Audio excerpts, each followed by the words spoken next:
Hello, I'm Kristen Oakes White. And I'm Avery Davidson. Thank you for joining us for This Week in Louisiana Agriculture, the only TV show bringing Louisiana farmers and consumers together every week. Well, another Louisiana animal is now listed as a threatened species under the Endangered Species Act. That animal is this little guy right here, the Louisiana pine snake. After working with farmers, ranchers, and landowners to successfully restore Louisiana black bear habitat and to get the numbers up to have it removed from the endangered species list, the Natural Resources Conservation Service is hoping for a similar outcome for this little guy, the Louisiana pine snake. Does seeing a snake like this make you feel threatened? The reality is, it's the Louisiana pine snake that is threatened, officially listed that way in April on the endangered species list. That's why these young workers with the Natural Resources Conservation Service are at the Kisatchie National Forest to learn about the Louisiana pine snake. Wildlife biologist Steve Shively explains that the Louisiana pine snake shares the same longleaf pine habitat as the red-cockaded woodpecker, a bird which is on the endangered species list.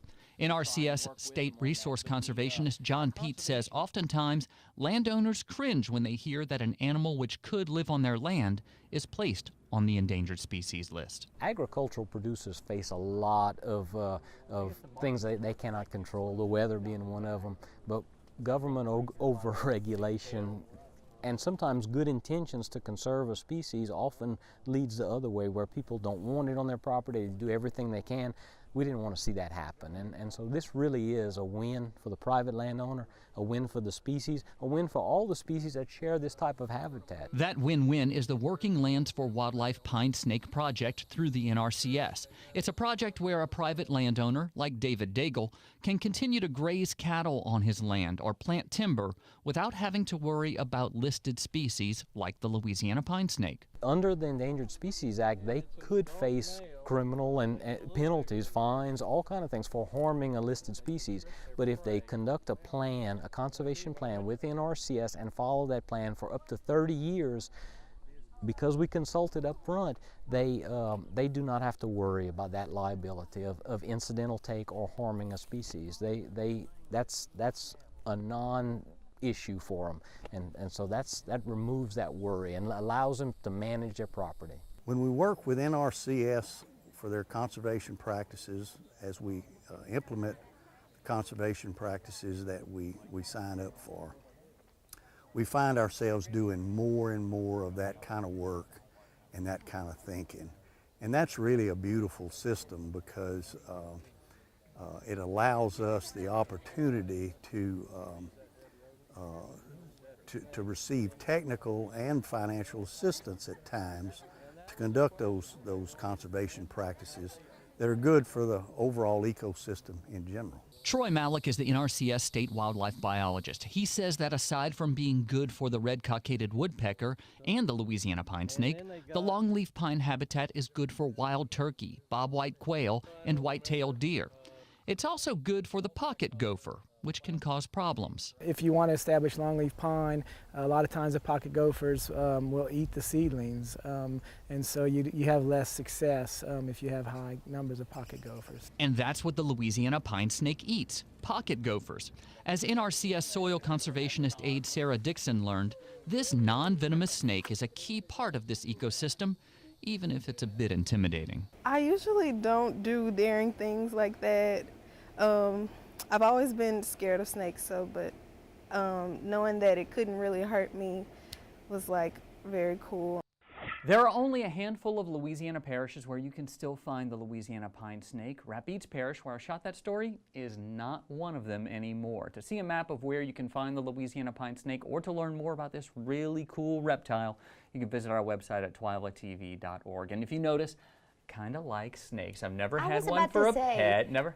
When I saw that on Facebook, the picture of it, I said, it's all becoming clear, because when I killed a snake in my backyard, you said, why did you kill it? It was a good snake. I said, no snake is a good snake when it's in your backyard. The Louisiana pine snake is a very good snake. It goes around, and like I said in the story, its main prey is the pocket gopher. Problem is, there aren't as many pocket gophers as there used to be, and it's a really cool constrictor. But yeah, I had fun holding that pine snake. I thought it was really sweet. So do your kids like snakes as much as you? Luke is absolutely obsessed. My 5-year-old, obsessed with snakes. He was supposed to come with me to shoot that story, But then when my wife Lauren asked me, are there going to be any venomous snakes out there? I was like, well, you know, there could be timber rattlers, there could be pygmy rattlesnakes. Luke, his exact words were, Daddy, in that case, take me when I'm older, when I'm a herpetologist. He used the word herpetologist in a sentence and says that's what he wants to be when he grows up. I'm sure you're proud. I am so proud. You have no idea. That and a garbage man. Those are the two occupations he wants. He's diverse. He's got his bases covered. It sounds like these jobs will always be around, so. Job security. Yeah. Kudos to Luke. Well, moving on, this week we continue our series profiling the finalists for the 2018 Louisiana Farm Bureau Young Farmers and Ranchers Achievement Award. The winner will be announced during the 96th Annual Convention of the Louisiana Farm Bureau in New Orleans. Jacob Ezel farms corn, soybeans, and cattle in Madison Parish. Ezel says that farming is more than his job. Farming is his calling.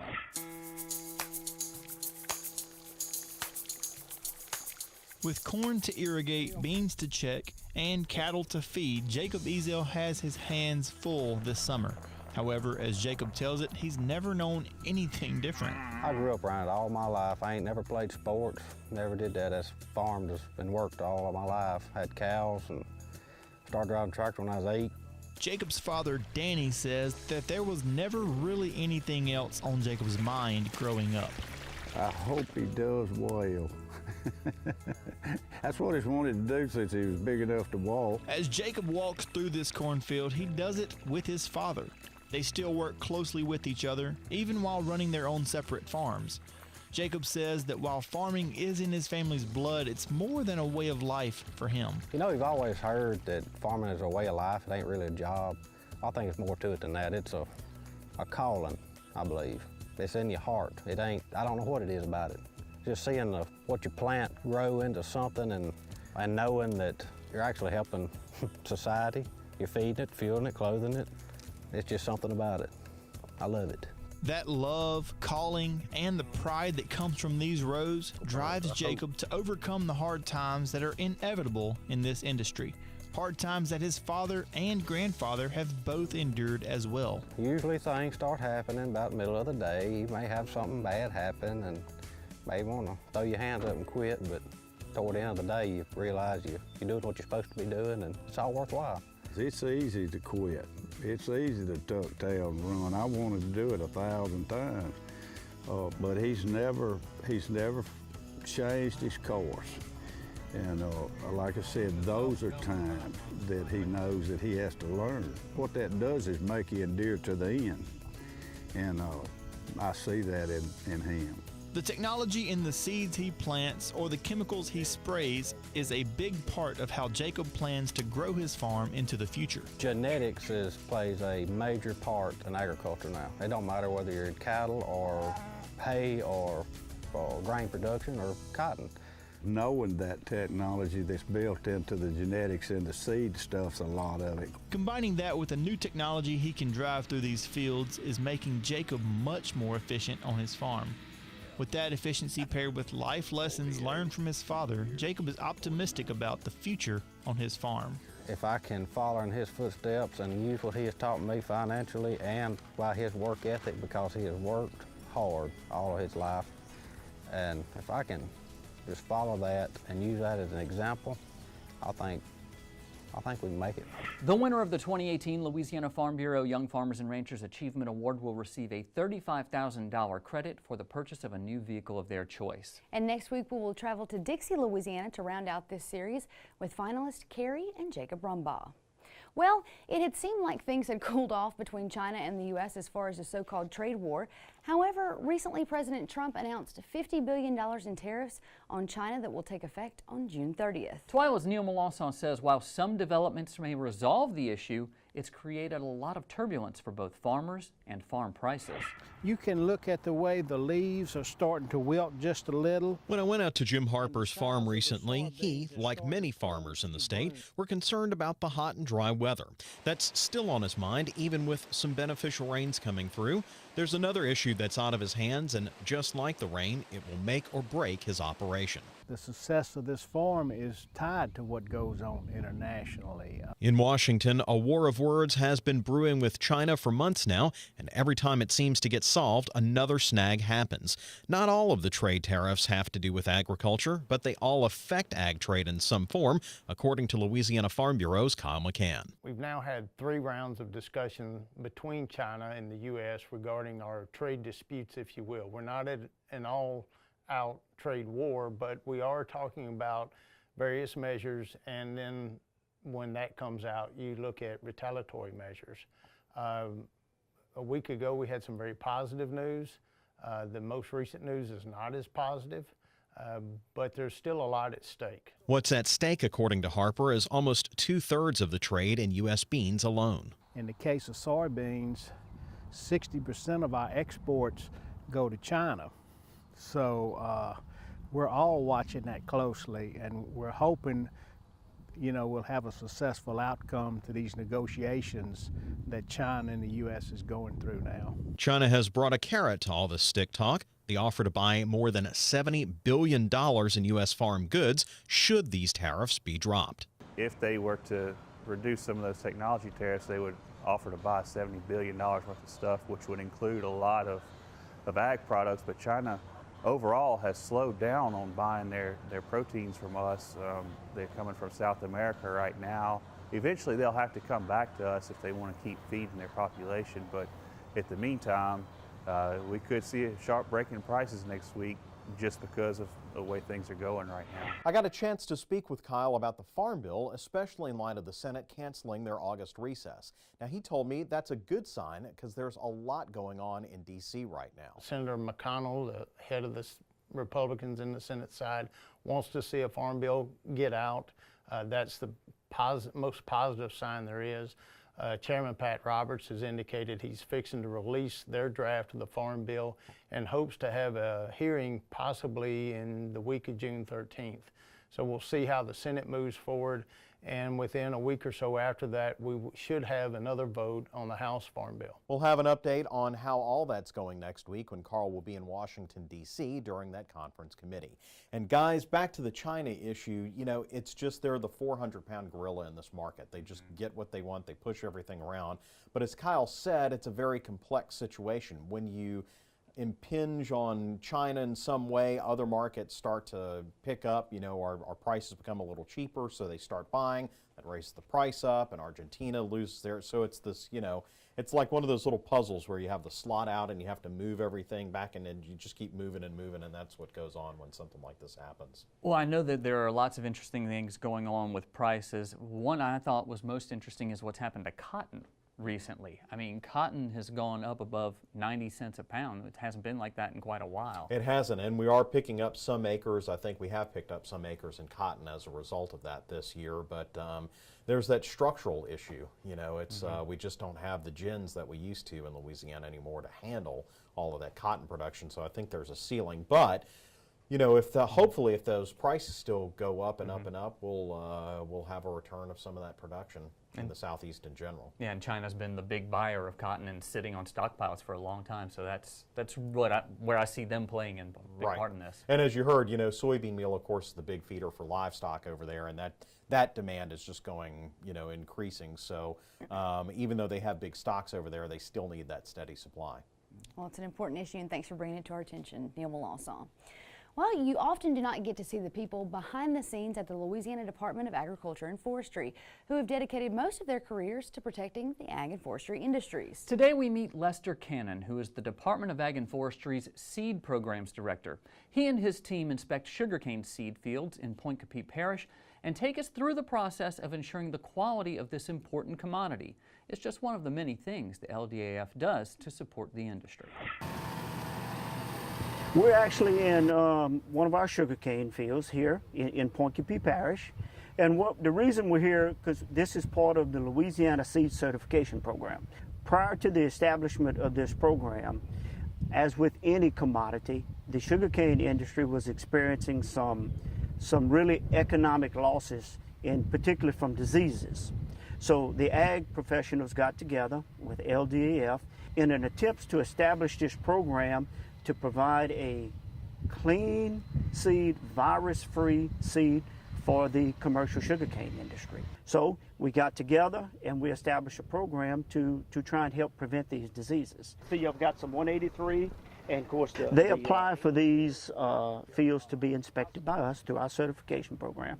And we inspect them a minimum of 3 times a year throughout the growing period. There's 2 new varieties that has been released into the industry, which is 804 and the newest one that was released or due to release this year, 183. We have a new problem that LDF inspectors have to look for now. So we're paying particular attention to mosaic in these 2 particular varieties. You always want new varieties, and that's what's so important with this industry right now. You know, there are really and truly 4 varieties, one being like far better than the rest of them. And in other crops that we grow, soybeans, you can have 100 varieties. In sugarcane, we're limited. It takes years and sometimes even decades for a variety like this to be released. They started crossing this 10 years ago or more. We've had it happen. You get a variety and you plant it, and it ended up not producing like we wanted to. It didn't make money. And so it's so important to get this research done ahead of time, so when we do plant them, we got a chance. And you just want to keep the cleanest seed out there, and they have been doing that. Sugarcane is a major crop for Louisiana, and it's expanding here in Louisiana. And we don't want to get in a situation that we were decades ago. Because, you know, with the amount of sugarcane that's in this area, some of these diseases and problems will pop up and it could spread. We want to ward off any problems while it's in this stage on a half of acre before it gets out there and it's in thousands of acres. Certified crops are held to a higher standard to ensure quality of the product and go through a more thorough inspection process. Still to come on Twila, we take you to Alexandria for all the sights and sounds from the FFA convention. And speaking of the next generation, we'll learn about students teaching each other valuable life skills. Stay with us.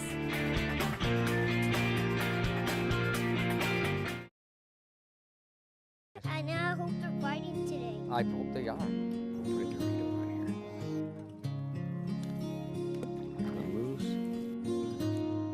I got a fish! I got a fish! Find your place in the country and the lender who can get you there. Find Louisiana Land Bank. Financing for country homes, recreational property, farms and ranches, and agribusiness. Before you sweeten your morning joe, before the icing on the cake, before the sugar hits the shelf, it begins with a family of sugarcane farmers dedicated to growing Louisiana for more than 220 years. The Sugarcane Growers of Louisiana, making life sweeter, naturally. Sugarcane, sweet sugarcane. Farming is my way of life. I chose this career, but farming chose me. A lot of people ask you what you do, and I tell them I'm a farmer. I'm a cattleman. I am a fisherman. I'm a scientist. I'm a steward of the land. I am a farm woman. I am Farm Bureau. I am Farm Bureau. I am Farm Bureau. I am Farm Bureau. I'm a Farm Bureau. Louisiana oysters, salty, sweet, and delicious. But have you ever thought about what happens to all those oyster shells? Most of them end up in trash cans and landfills. The Coalition to Restore Coastal Louisiana is changing this with its oyster shell recycling program. And you can help by visiting these participating restaurants. It's a simple and delicious way to restore our coast. The shells will then be used to sustain and rebuild oyster reefs. Remember, once you shuck them, don't just chuck them.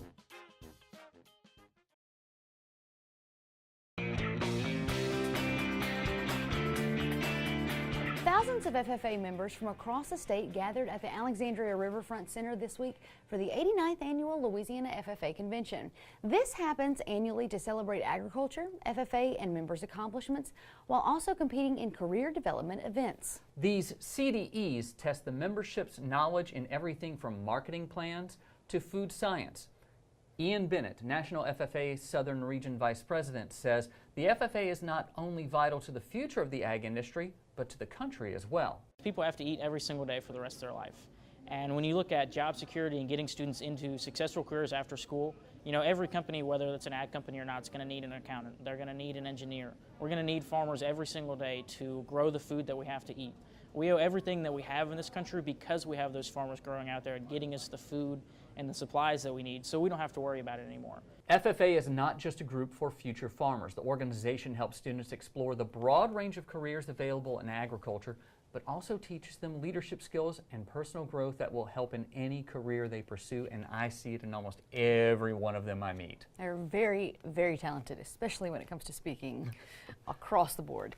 Well, this was a memorable school year for many students at Jonesboro Hodge High School. The special needs class got to work with agriculture students. As Twila's Tammy Arender found out, the ag students and those with disabilities each learned some valuable life skills. Gonna be pretty hanging up at my house. Mary Wiley is one of the lucky residents of Jackson Parish to get some freshly grown flowers from the Jonesboro Hodge High School Horticulture Department.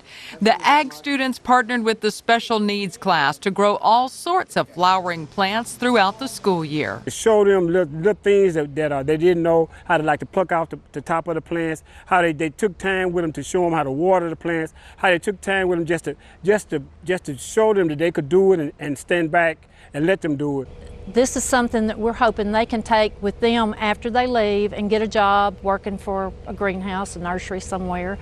And then when the other kids have their skills and we all work on them together, so it helps everybody. They grow and make pretty flowers, don't they? Donna Avery is the special education and life skills teacher at Jonesboro Hodge High School. She combines classroom instruction with time in the greenhouse. This is the second year the special needs students partnered with the ag class. Last year they grew vegetables. For Tristan Patton, an ag student, it's a positive experience on many different levels. It gets you not only out into the real world, but it teaches you a lot about life. Very rewarding experience. They got the fact of helping and needing and being needed. They got the experience of being leaders, and they got the experience of caring, and then they got the experience of teaching someone something new, a skill, something new skill that like he said, brighten their life, brought light to their eyes, and it just made their day. So guys, you can tell that this program has benefited both sides, the ag students and the special needs students. And they say absolutely they will work together again next year, definitely growing the flowers and probably a few veggies too. For This Week in Louisiana Agriculture, I'm Tammy Arender. The students sold about 200 plants to business owners and residents in the Jonesboro area. The money raised is split between the two classes. The proceeds will go to buying more seeds and supplies for next year. Still to come on Twila. Are you feeling stuck? Well, we'll help you get unstuck with your weekly Twila Boost. Stay with us.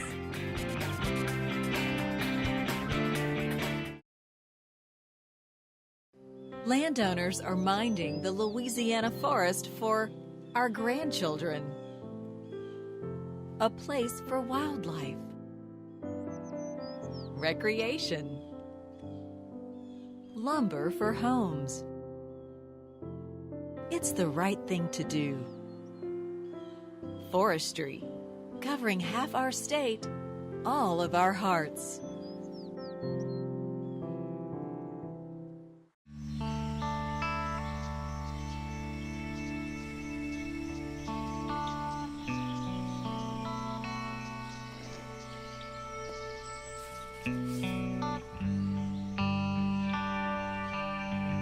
This is the moment I knew his future had no boundaries.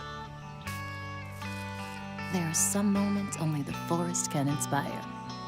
Find yours at discovertheforest.org.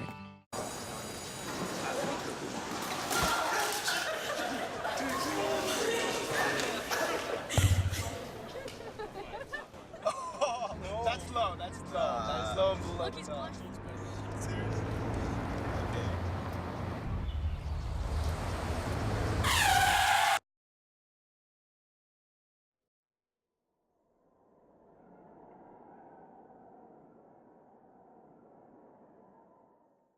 I am a giant panda bear loving bamboo. I almost went extinct, but I'm not because of you. I am a grown squirrel, I almost was too. If it wasn't for the help of the San Diego Zoo. How about you join us? Save a desert tortoise. We need your help to bring species back, so bring us back from the brink of extinction. Won't you bring us back from the brink of extinction? Won't you bring us back from the brink of extinction? Won't you bring us back from the brink of extinction? And desert tortoise. 3, 2. Listen to that. Do you hear that, Avery? I do. I hear that. It sounds like a brand new Twila boost. And once you hear that very iconic guitar riff played by one Angus Young, and that very familiar you know what's coming next. Well, what's coming next, except in this edition, we're trading the Thunder chant for Tractor, and AC/DC is replaced by the Peterson Farm Brothers in their latest music video parody called Tractor Stuck. But we pulled it out just fine. Now there's no tractor stuck. Tractor stuck.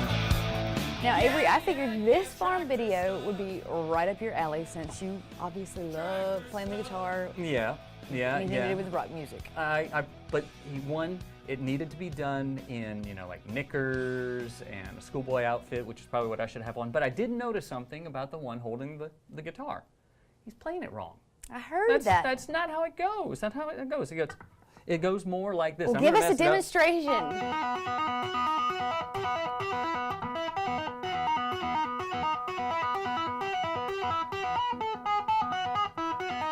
See?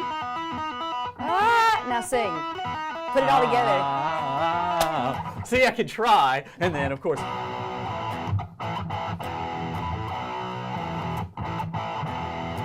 Well, see, I'm very impressed. I thought you just had it just to have it and strummed along. That pretty much is all I do these days. Oddly enough, and this is the honest to God truth, the only song I've been playing on this lately is Day of the Diesels by Thomas and Friends. Don't even know what that is. Yeah, that's about all it is. It's from one of the Thomas and the Train shows, so yeah. Well, thank you. I was very impressed by your tutorial. And anyway, if you want to watch the entire Tractor Stuck video, head on over to our website at twilatv.org. Well, until next time, that does it for this edition of Twila. We're on the countdown to New Orleans with the Farm Bureau Convention coming up in just a few weeks. Next week, we'll meet our last wife and our finalist, Jacob and Carrie Rumbaugh. We'll also have an update on the Farm Bill from Washington, D.C. Until then, you can watch all of our stories online at twilatv.org. Be sure to like us on Facebook, follow us on Twitter and Instagram, and who knows, maybe I'll bust out some Dash Rip Rock. For all of us here at Twila, thanks for joining us. We hope to see you again right here next week.